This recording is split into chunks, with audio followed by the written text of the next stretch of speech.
Hey there. You're listening to True Story No Cap. Real stories, no exaggeration, no lies.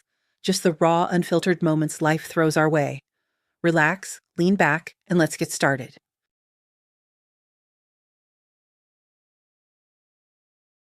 Spring burst into Helen's yard with a dazzling light, making her squint for the first moment. Opening her eyes, she froze again, struck by the tender beauty of the awakened nature. The apple trees stood like brides, drowning in a froth of pink blossoms. An emerald carpet of grass lay beneath her feet, and above her stretched a bottomless sky adorned with lush white clouds. On the sun-drenched playground where spring dust shimmered golden, a small figure swayed on a swing. The girl in a light white sundress like a butterfly soared up and down. Her long chestnut hair sometimes flew up to the sky, sometimes fell down like a waterfall. "There you are," Helen smiled and her heart warmed. She headed toward the swings, feeling the morning drowsiness fade away. The little one, noticing Helen's approach, laughed brightly and stopped the swing. The movement smoothly died down, leaving only a gentle sway. The girl looked directly at Helen, her eyes shining with anticipation. "Is it time to eat already?" she asked in a voice like a little bell. Helen nodded, and for the umpteenth time her heart ached at the thought of how different this little one's fate could have been. The girl, Annie, didn't yet know about the shadow of misfortune that had hung over her before she was born. Perhaps someday her parents would tell her this story, but now, at 3 years old, Annie simply enjoyed serene happiness. She basked in her parents' love, the affection of loved ones, and the beauty of the world around her, and Helen was always by her side, her quiet, invisible guardian angel. That's what Annie's parents believed, convinced that Helen had played a decisive role in saving their daughter. As for Helen herself, she remembered the long road to this quiet happiness, a road that began with deep self-doubt. She never considered herself beautiful, not in childhood, nor later. For hours she examined her face in the mirror, finding only flaws. Inexpressive eyes, thin lips, full cheeks. Her figure was also quite ordinary. Not tall, with full hips and an undefined waist. Nature seemed to have been stingy with bright colors for Helen. Unlike her friends, the big-eyed Alice or the slender Vera, Helen felt like an invisible person. Boys chased after them. They were always the center of attention. It seemed their beauty opened any doors, while Helen remained in the shadows. Her academic achievements were also quite average, giving her no reason to stand out. She saw how Alice easily won affection without much effort, while she herself felt like a gray mediocrity. This feeling of her own lack of expressiveness caused the girl deep suffering. Her parents didn't understand her worries, considering them a whim. Her mother reminded her of her health, her working hands and feet, advising her not to anger God. Her father would simply change the subject to grades, considering them a much more important reason for concern.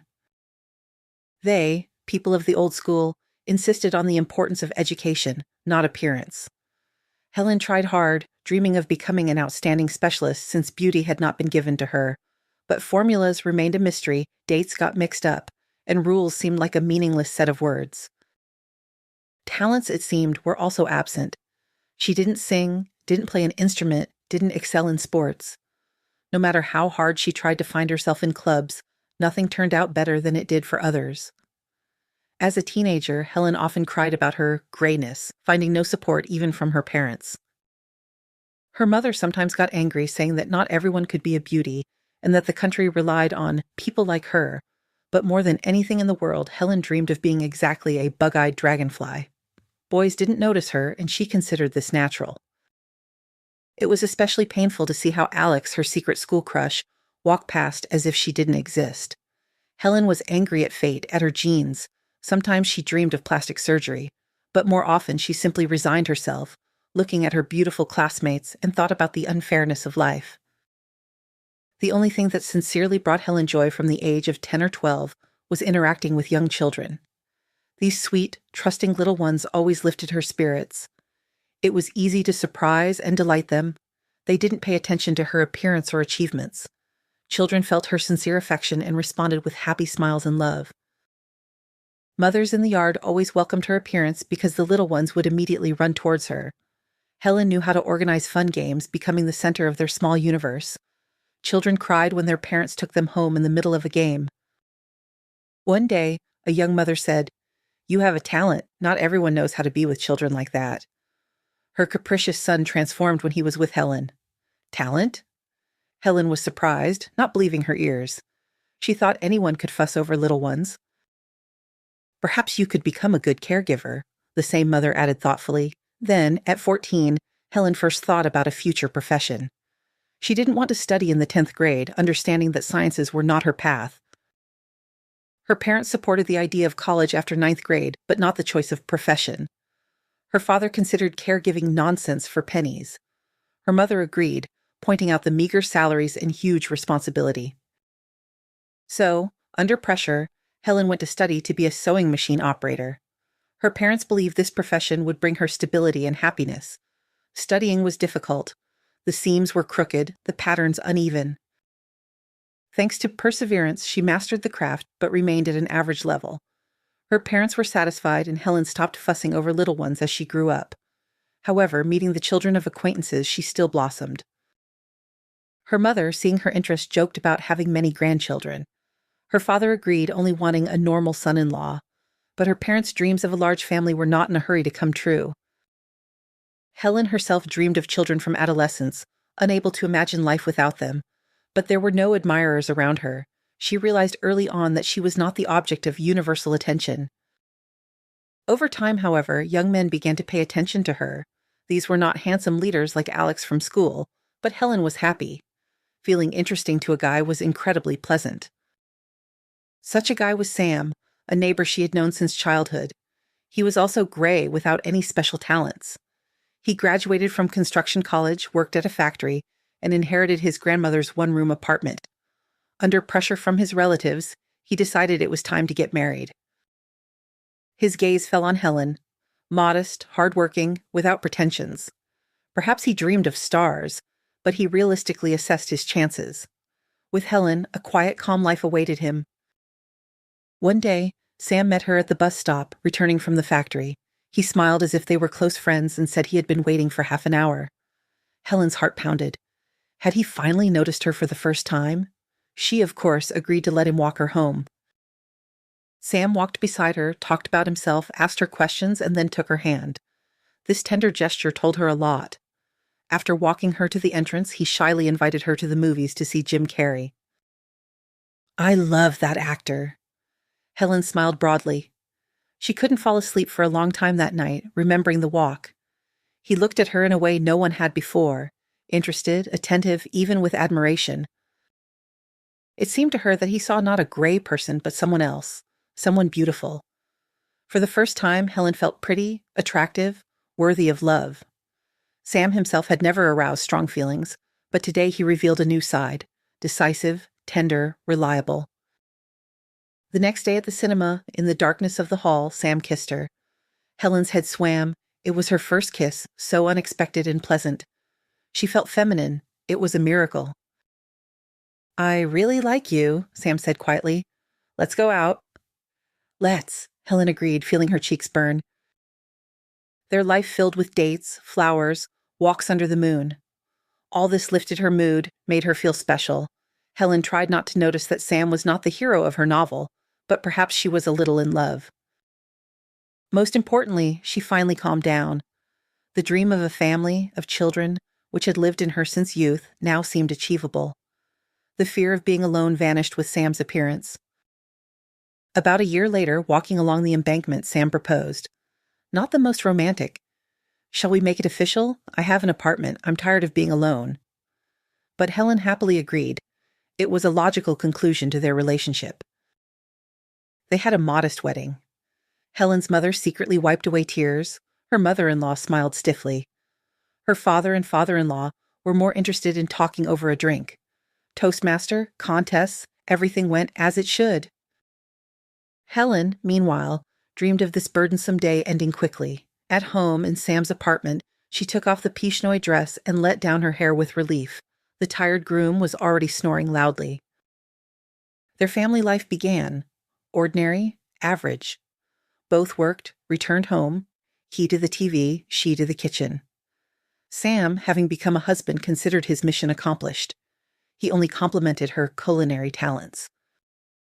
Helen was okay with this. Their life was like everyone else's. No better, no worse. The main thing was that she was married, not an old maid. Soon, she thought, children would appear, and her cherished dream would come true. But children didn't appear. A year passed, then 2, 3.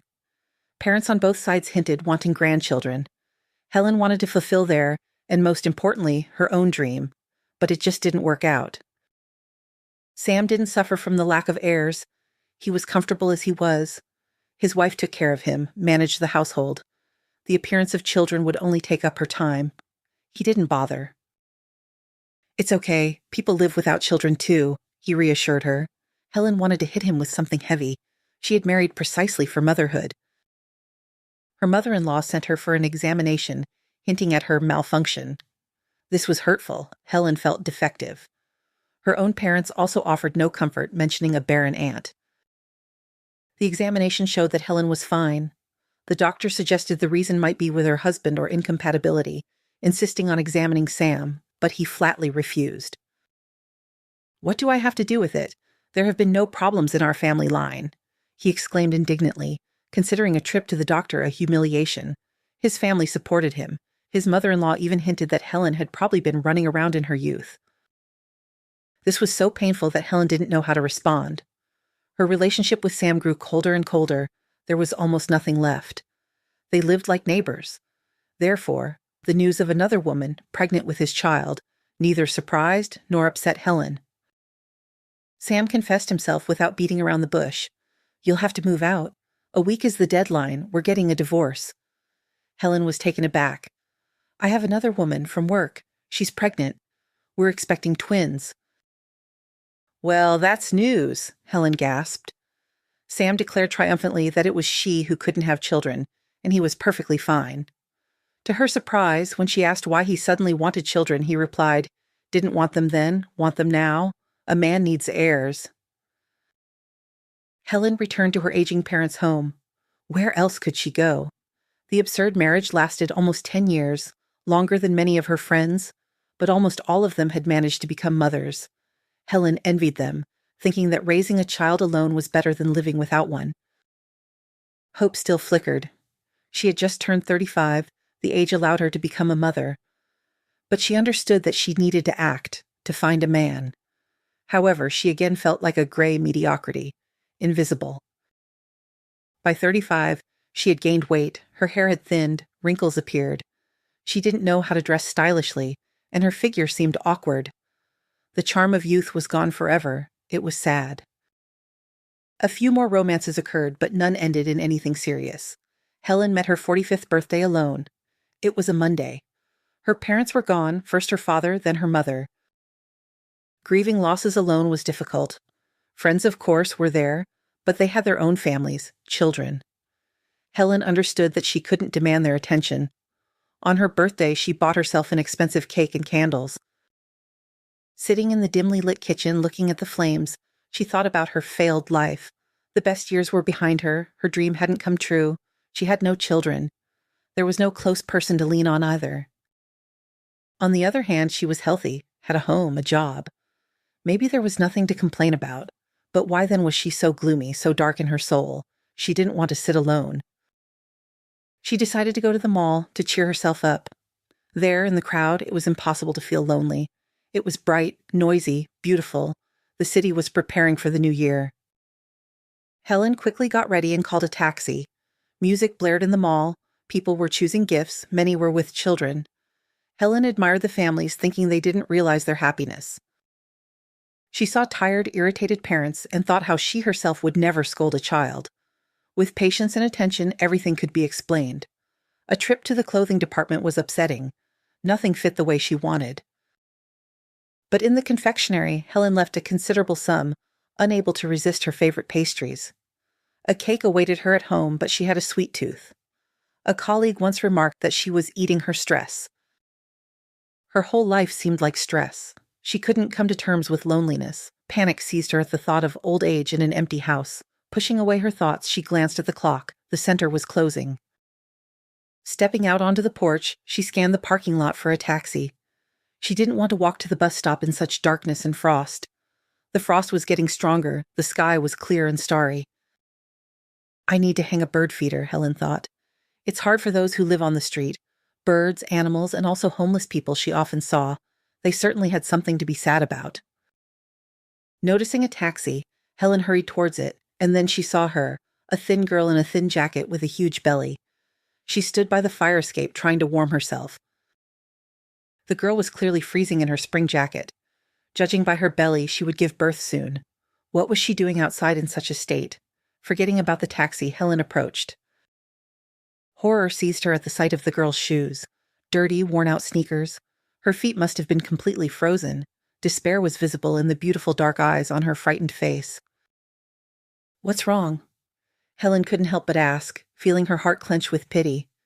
The girl replied that she was just cold. "Why don't you go inside? The center is closing." "They kicked me out." The stranger lowered her eyes. "I'll wait until the security guard turns away and slip back in. I'll hide somewhere and spend the night." Helen gasped. "Are you homeless?" "No, I have a home, but I can't go there." "What happened?" Helen realized she couldn't remain indifferent. She had to help this young, defenseless creature. "It's a long story." The girl waved her hand, not taking her eyes off the security guard. The man was watching the entrance carefully. He would lock the door soon. The girl would be left outside on a frosty December night. "Come to my place," Helen blurted out unexpectedly, and immediately she was scared of her own boldness. Invite a stranger home? But looking at the shivering pregnant girl, she understood. It was the only right decision. The stranger looked at Helen distrustfully. "Are you serious?" "Yes, of course," Helen replied confidently now. "I'll just call a taxi." "Thank you so much." The girl couldn't believe her happiness. "I feel awkward imposing, but there's no other way. Thank you." "You won't impose. I live alone anyway." Helen smiled, dialing the taxi number. On the way, there was a tense silence in the car. At home, in the warm kitchen, with the cake on the table, it became easier. "Is it your birthday?" The girl smiled. She was sweet, fragile, big-eyed, and very young. Helen even doubted if she was 18. How did such a defenseless creature end up on the street in the frost? "My name is Alice," the girl introduced herself, looking around. "It's very cozy here." "And I'm Helen. I'll make some tea now, and you can tell me everything. We'll figure out how to help together, okay?" "Thank you so much." Alice was touched, tears welling up in her eyes. "Stay for now," Helen smiled. "Come, I'll show you the room where you'll sleep." She took her guest to her parents' bedroom, which had barely changed since they left. A large bed, books, a wardrobe. "It should be comfortable and cozy here, Alice." "What a wonderful room!" The girl was delighted. Helen returned to the kitchen to busy herself. A few minutes later, Alice came in, sat down at the table, propping her chin on her hands. "I guess it's time to tell my story," she began. "You have the right to know. If it weren't for you, I don't know what would have happened to me. I don't think I would have survived the night outside." "Yes, they're predicting a hard frost," Helen nodded. "Tell me what happened. We'll figure something out." "That's unlikely." Alice sighed sadly and began her story. She was born in a small town, the eldest in a large family. From an early age, she looked after her younger siblings. Her parents were simple, strict, and respected traditions. Children were expected to obey without question. "And I was always different," Alice sighed. "I felt like I was in prison. I wanted bright clothes, music, discos. My father forbade it, saying that a loose woman wouldn't get married, and I wanted to study, to become a designer." Her parents had other plans. "What designer?" "You wouldn't earn money." The girl was sent to culinary college. Helen sighed, recognizing her own story in this one. She also hadn't been allowed to become a caregiver. "When I turned 18, my father married me off." Alice's eyes filled with sadness. She couldn't refuse. The matter was decided. Her husband was Frederick, a 40-year-old widower, a former colleague of her father to whom he owed a debt. "He often looked at me when he came over," Alice recalled. "His gaze was unpleasant, sticky. It gave me goosebumps. But I couldn't even imagine he would become my husband." Helen gasped. "That's almost a crime. You're 18, he's 40. How could your parents agree?" "They were even happy." Alice smiled bitterly. "We live in a poor town, and Frederick is a former military man. with a big house, a car, a business, an enviable groom, but he always scared me. His gaze was like a reptile's. I was afraid of him.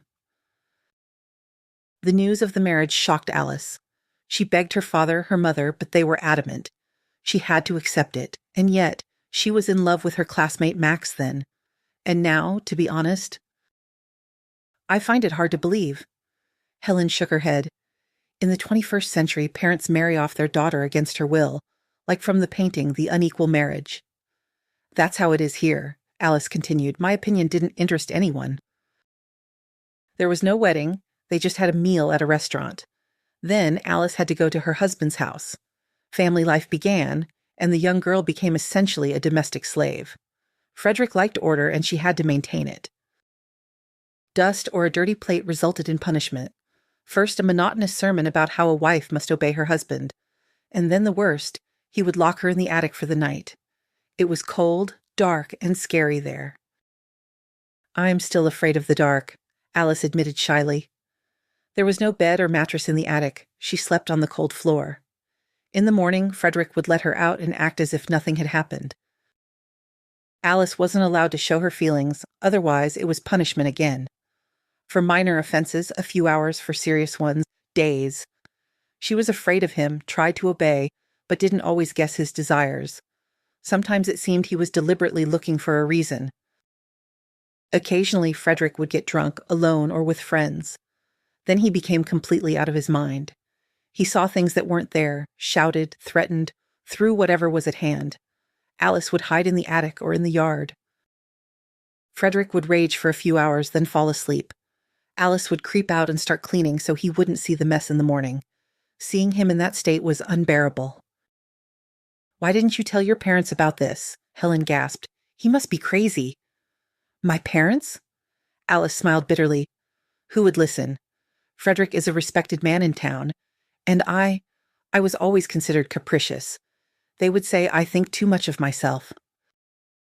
What if you had called doctors? Doctors might have taken him away, but then he would have come back angry. I can't even imagine what he would have done to me. I still don't know what happened to his first wife.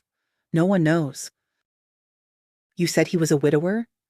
Yes, that wife, Laura, was also about 15 years younger. Not from our town, he brought her from somewhere. Quiet, silent. Now I understand why. I didn't know her very well, saw her sometimes. She didn't interest me. I was a child then. One day, returning from school, Alice saw a crowd near Frederick's house. It turned out to be his wife's funeral. Her parents were among the crowd. She ran up and asked what had happened. Frederick's wife died, her mother replied. How? Why? It didn't make sense. Laura was young, healthy. It's none of your business, her father said, pushing her towards home. That night, Alice overheard her parents' conversation. They were discussing what had happened, thinking the children were asleep. How could she fall from the second floor? The railing is high, her mother said anxiously. Frederick explained. She got drunk. Drunk people do all sorts of things, her father replied. Laura didn't seem like a drunkard. Are you an expert? The police investigated. It was an accident.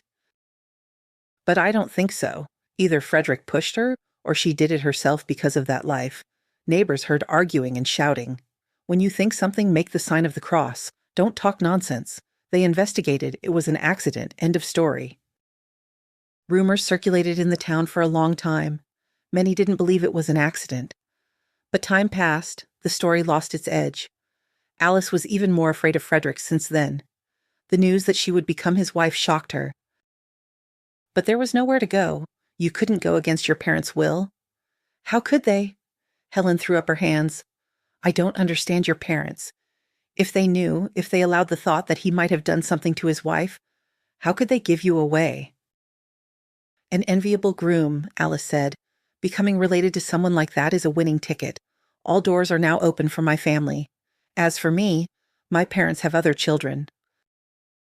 There was so much bitterness in her words. Helen couldn't help herself. She hugged the fragile girl tightly. Alice went limp in her embrace, as if she had been waiting for this. Then she pulled back and continued. About 6 months after the wedding, I realized I was expecting a child. I was scared. I didn't want to be. Frederick dreamed of an heir, but I didn't want a child from this man. Another prisoner would appear in our house, our prison. I'm an adult, but a defenseless baby in the hands of a monster. Alice hid her pregnancy, but the perceptive Frederick noticed. I figured everything out, he said happily. He took her to the jeweler, showered her with gifts, took her to an expensive medical center. But the gifts and care didn't bring joy. It was scary and repulsive. Frederick hugged her in public, said he was happy, but Alice remembered the attic, the humiliations. He never hit her, but she saw the rage in his eyes. She knew that someday he would snap. And who knew, maybe the fate of his first wife awaited her. Everyone would say she fell down the stairs. Time passed, her belly grew. She found out she was carrying a girl. Frederick was disappointed. He wanted a son. Alice, however, was glad. A girl would most likely look like her. Frederick restrained himself, scolded her, but didn't lock her in the attic. He said she would get what she deserved after she gave birth. These words scared her. I guess I resigned myself, Alice admitted. I adapted. I realized that by playing by his rules, life was possible. At least he didn't hit me, unlike many husbands in town, and I had everything I wanted. The other thing was that she didn't want anything. She resigned herself to fate, preparing to become a mother and a good wife. It seemed her life was predetermined. But one night she accidentally overheard her husband talking to his mistress. That Frederick had affairs wasn't news. He didn't hide it, came home in the early morning smelling of women's perfume. Alice didn't care. It meant less attention for her. What jealousy could there be? That night, Alice's stomach hurt and she couldn't sleep. Frederick was in his study. Suddenly the phone rang. 2 a.m. Her husband's voice was soft, tender. He called the person on the other end, my love, my beauty, Alyanushka. Alice had never heard him speak like that. She forgot about the pain. I missed you so much, Frederick confessed. The person on the other end said something and he replied, Yes, a lot of work. Need to keep an eye on my wife. She's a silly, naive girl, carrying my child. She might do something wrong. Alice was angry that he spoke about her like that. Her husband continued, As soon as she gives birth, we'll be together. We'll take the child from her. She can go. Yes, I promise.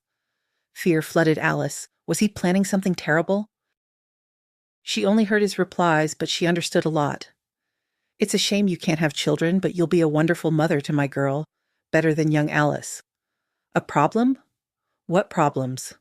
I have connections everywhere. Everything will go smoothly. Alice can have more children. She's young, healthy. What does it matter to her? Alice's mind raced. The puzzle pieces were forming a terrifying picture. Frederick had a mistress, Elaine, who couldn't have children. He needed an heir. He married her to use her as an incubator and then kick her out. Elaine would take the child. Frederick was the local king. He would get away with anything. She would be thrown out to her parents, who would blame her, and her daughter would be raised by a stranger. The little one stirred in her belly. Tenderness flooded Alice's heart. No, she wouldn't give her child to anyone. She already loved her little one. But Frederick? He was strong, influential, he had everything covered. She would be accused of failing her duties. They would find evidence. Frederick had long arms. If she couldn't hide from him in town, she had to run as far as possible. Where? How would she live? She was due to give birth in a couple of months. She needed to get settled. Wandering alone was one thing, with a baby was another. But staying with Frederick was dangerous. While she was carrying his child, maybe he wouldn't touch her. But what about after? The next morning, Alice gathered her jewelry and took it to a pawn shop. The money would last a few months, but then she needed income and working with a baby was difficult.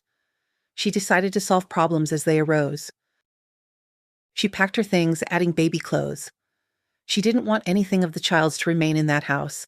She dressed inappropriately for the weather. She left her winter clothes so Frederick wouldn't notice immediately. An autumn jacket and sneakers. It was fine. She wouldn't freeze in a taxi. Frederick left on business. Alice called a taxi and went to the bus station. She got on the first bus, which brought her to Helenstown. Fate. At the station, I realized I had been robbed, Alice continued. Probably when I was getting on the bus, there was a crowd. Someone took my wallet. She was left with nothing in a strange city. in light clothing in the frost. A desperate situation. I went to the nearest mall, Alice said. It was warm there. I had some change left in my pocket for lunch. I didn't know what to do next. I only knew one thing. I couldn't go home. Frederick had already noticed my absence and was furious. I didn't even want to think about what he might do. Did you just arrive today? Helen clarified. Yes, this afternoon. I was incredibly lucky that you took me in. Let's use you, informal. Helen smiled. It's more natural for me. Okay, Alice agreed shyly. He'll look for you, but I don't think he'll immediately realize I'm not in town. He'll start shaking down relatives, friends. By the time he figures it out, I'll be somewhere he won't find me. I just don't know how. Listen, what if he goes to the police? They'll put out an alert for you. They'll find you quickly. He won't. I left him a note asking him not to look for me, and my parents too. I explained that I left on my own. But he will look. Not for me, but for the child. Alice gently stroked her belly. Helen, despite the tension, smiled. This girl would be a good mother. But what to do with her? How to help? Here's what, Helen said. Stay with me for now. If anyone asks, I'll say you're a distant relative from the village. It's unlikely anyone will be curious. I don't socialize with neighbors. So live here, don't worry about anything. At least until summer, we'll see then. Maybe something will become clear. Really? Alice's face lit up with a smile. She became even more charming. Her eyes shone, dimples appeared. Of course, Helen nodded. Where would you go in your condition? You can't go to the police. There's no crime, it seems. You have to hide. Frederick won't think of looking at a stranger's place. I don't even know what to say. No words are enough. If it weren't for you, the baby and I probably wouldn't be here anymore. We would have frozen under a fence. Everything will be fine, Helen smiled. It was pleasant to feel like a savior. Now Helen wasn't alone. There was a person in the house who needed her attention and care, and soon a baby would be born. This was true happiness. Days flowed by. Helen went to the factory. Alice stayed home. She wasn't idle. She cleaned, cooked, sewed diapers on Helen's sewing machine. Helen returned home in a different mood. She bought something tasty for Alice. She needed positive emotions. There were always vegetables and fruits in the fridge for the pregnant woman. In the evenings, they watched TV or talked. The young girl turned out to be a pleasant conversationalist with an easy disposition. She told Helen everything, shared her innermost thoughts. I've never been so open, even with my mother, Alice confessed. But you understand and support me. Helen was pleased by these words. She felt almost like Alice's mother. By age, she could certainly be her daughter. She sincerely didn't understand how Alice's parents could do such a thing. Why did she have to seek refuge with a stranger and not with her relatives? One day, Alice told her about Max, her school romance. He was wonderful. He courted me so beautifully. Her eyes shone when she mentioned his name. It was clear that her feelings were still alive. Can you imagine? Max worked part-time at a car repair shop for me, to earn money for the cinema, cafes, gifts. He was ready for anything. Alice loved him too. They made plans. Max went into the army, and when he returned, she was married. Max was upset, angry, then he understood. He came to her, urged her to run away. I wanted to so much, Alice recalled. To run away with Max far away. But I realized I couldn't. Frederick would have found us. Max couldn't work officially. Frederick would have found out. I don't know what Frederick would have done to us. I didn't want to ruin Max's life. He didn't deserve it. I had to refuse. What a sad and romantic story, Helen sighed. Things like that happen not just in movies. And what about Max? Max. He got offended, decided I chose an old rich husband and an easy life, that I betrayed our feelings. It hurt, but I didn't try to convince him otherwise. It's better for him to think that way. Otherwise, he would have tried to save me, and that would have ended badly. A month flew by unnoticed. The birth was approaching. Everything in Helen's house was ready for the baby's arrival. She was waiting for this moment impatiently. Would a child finally appear within these walls? Her father's study was converted into a nursery. They put in a crib bought for pennies. Helen sewed the bedding herself from soft pink fabric, made a canopy. It turned out to be a crib for a little princess. Alice couldn't give birth in a hospital. Frederick might find out. Helen arranged for an experienced midwife who would come when called. The pregnancy went well. Home births had become popular. Alice was immensely grateful to Helen. She promised to repay her when she could. Helen just smiled. Alice had already given her a lot, trust. She had brightened her loneliness. Next to her, Helen felt needed, strong. One day, Helen returned from work early. The electricity was off. On the way, she bought groceries, Alice's favorite cottage cheese. She entered quietly. What if Alice was sleeping? Lately, she had been sleeping a lot. The house was silent. Then, from behind the closed bedroom door, Alice's voice was heard. She was talking on the phone harshly, firmly, imperiously. Helen froze, listening. You want to get the child? Prepare the money. What you paid isn't enough. If the required amount isn't here in 3 days, I'll fall from the windowsill onto the railing. You won't prove anything. I just slipped accidentally. My belly was too heavy. Helen shrank back by the door. What was happening? Was this the sweet Alice? Who was she demanding money from? Frederick? But it was his child, and he was all-powerful. Alice was afraid of him. She wouldn't dare to call. Think faster, Alice continued. If you throw me another handout, I'll give birth but leave the baby at an orphanage. You won't know which city. How many abandoned babies are there across the country? You'll wear yourselves out looking. There's little time. Healthy newborns are adopted quickly. This new Alice didn't fit the image of a quiet victim. She was tough, audacious, a virtuoso manipulator, threatening. Alice hung up, dialed another number. Her voice became friendly, tender. Helen caught every word. Yes, Max, I called them. I'm sure. You're right, I know how to talk to them. Exactly. If they want to see their daughter alive, they'll bring the money. You keep an eye on the location, okay? Be careful, they might involve the police, although probably not after I scared them. I'm doing well. This simpleton has no idea. It's easy with her, she takes care of me, feeds me goodies. You were right, she's a fool. I feel good. Yes, Helen tiptoed to the front door. The conversation was ending. She didn't want Alice to realize she had been overheard. She was afraid of her reaction, and she didn't know what to do. She went out into the yard, sat in the gazebo where she used to sit with her parents. She tried to process what she had heard. Alice wasn't who she pretended to be, not a victim, but a monster, a talented actress. Helen had opened her heart to her. She really was a simpleton. Alice had an accomplice, Max. So he existed. Perhaps that was the only truth. Everything else was questionable. Why was she ready to sacrifice the child?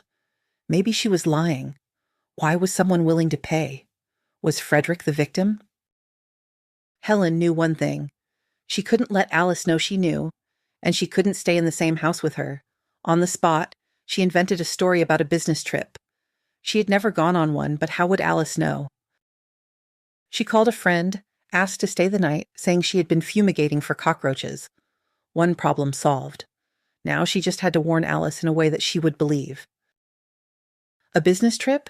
Great. Alice smiled. It must be interesting. When I put my daughter in kindergarten, I'll definitely get a job too. Can't wait. You'll have time, Helen smiled, trying to seem natural. By evening, Helen had made a decision. She needed to go to the police. Her colleague's son, Owen, worked there. She had known him since childhood. He wouldn't refuse. After saying goodbye to Alice, they even hugged. Helen went to the station. She called Owen, explained she had a matter. He met her on the porch. Hello, Aunt Helen. Owen was glad. Come in, I'll show you my office. Helen smiled. He called her aunt. How hard it was to get used to her age. In the office, sitting on a hard chair, Helen told him everything. Owen listened attentively. In his uniform and with a serious face, he looked unusually adult. After she finished, Owen asked if she had a photo of the girl. Yes, Helen replied. We took photos on New Year's. She took out her phone, found a selfie with Alice. The face looks familiar, Owen said thoughtfully. I'll send the photo, run it through the database. I'll contact you. Okay, thank you. You're welcome for now, Owen shrugged. With a sense of duty fulfilled, Helen went to her friend's place. She had done everything she could. She had 2 days of her business trip. Maybe something would be clarified. It was clarified sooner. Owen called the next day after lunch. Well, Aunt Helen, we got your... Helen didn't believe it. Alice, you mean? No, she's not Alice. She's Diana. Come to the station after work. I'll tell you everything. Thanks to you, I have a big case. Thank you. Oh, please, Helen replied automatically and hung up. She couldn't stand it until the end of the day. She asked for time off work. She called a taxi to get there faster. Owen met her on the porch again, his eyes shining. In the office, he immediately began his story. Helen's eyes widened in surprise. Alice turned out to be Diana. She was indeed from a small town, a large family, and dreamed of getting rich. Just like her friend Max. Together they came up with a plan. In their town lived a rich businessman, Frederick, but he wasn't planning to marry Diana. He had a wife, Elaine. They had been together for almost 20 years. Everything was fine. Except for one thing, Elaine couldn't have children. Frederick took her to clinics, but nothing helped. Diana knew about this. She worked part-time as a nurse's aide in the medical center. She had seen Frederick and Elaine, knew their situation. At the right moment, she approached Elaine and offered her services. I can carry a child for you. I heard about your situation. I feel sorry for you. I need money. I'm young, healthy. I can do it. Elaine didn't believe her at first, but took her number. She called back. The unhappy woman was ready for anything. She understood that she couldn't carry a child herself. What did it matter how the child came into the world? The main thing was that there would be one. Frederick supported it. Diana was implanted with Frederick and Elaine's embryo. The pregnancy took. Diana was an ideal surrogate mother at first, and then she disappeared. She vanished from town, leaving Frederick and Elaine in the dark. They were preparing to become parents, and then this happened. Elaine wept. Frederick searched. No one understood what had happened, but it soon became clear. The disappearance was part of Diana and Max's plan. She hadn't planned to just give birth and hand over the child. They had promised her money for an apartment, but they wanted more. They intended to extort a fortune from Frederick. They planned to go to Thailand, live for pleasure. Diana needed to hide. They had no money for rent. Max knew about Helen, a lonely, trusting woman. He found out from an acquaintance at Helen's factory. He mentioned that there was this Helen who dreamed of having a child.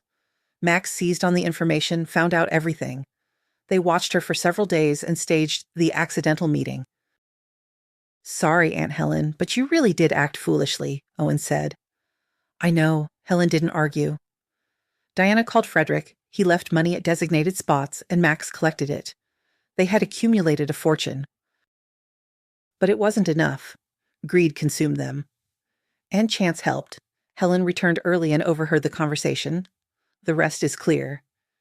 Helen gave the photo. Owen ran it through the database, found a match. Frederick had contacted the police after all, cautiously. If Diana had seen herself in the newspapers, who knows what she would have done to the child. Well, Helen said slowly, and now what? Everything is fine now. Diana is where she should be, under supervision. She's giving birth right now in the prison infirmary. The baby will arrive any minute. Diana won't have time to do anything. Then the baby will be given to the parents. That's the fate. Hasn't even been born yet and already been through so much. Giving birth right now? Helen became anxious. In her room stood the crib for this little one. The baby's fate was not indifferent to her. Can I find out if everything is all right? Of course, Aunt Helen. I'll call you back. Don't worry. Go home. There was an arrest there, probably a mess. It's okay. The house met her with silence. Helen had grown used to the smiling Alice Diana. Now she was alone again. No more shared dinners, conversations. No baby would be placed in the crib prepared with love. Yes, Alice Diana had managed to inflict a spiritual wound. And Frederick and Elaine. Helen couldn't imagine what they had gone through, almost losing their child. But they would be all right. Their daughter would be born, and thanks to Helen, would be in safe hands, not with criminals. So it wasn't all in vain. Helen sighed, poured a bucket of water, and began washing the floors. The police officers had indeed tracked in dirt. Helen went over to Annie and picked her up. The girl was growing fast, she was getting heavy, but it was a pleasant weight. The little one hugged her neck with her arms and kissed her cheek. At that moment, Helen was happy. She knew the girl loved her sincerely, missed her when she took a day off. Helen herself missed her, tried not to leave. "I had a dream about the wicked aunt again," Annie whispered trustingly in her ear. "She wanted to take me away." "It was just a dream," Helen smiled, adjusting a strand of light hair. "I know, but she often appears in my dreams. Beautiful, but wicked." Helen sighed. Annie couldn't know what had happened before she was born, but why did she dream of a wicked, beautiful aunt who looked like Diana? Helen discussed this with Elaine, the girl's mother. They didn't know what to think. Could the little one have felt and remembered something in the surrogate mother's womb? Helen had become very good friends with Elaine. They were the same age, shared similar views, and understood each other. Both had a dream of motherhood and pain.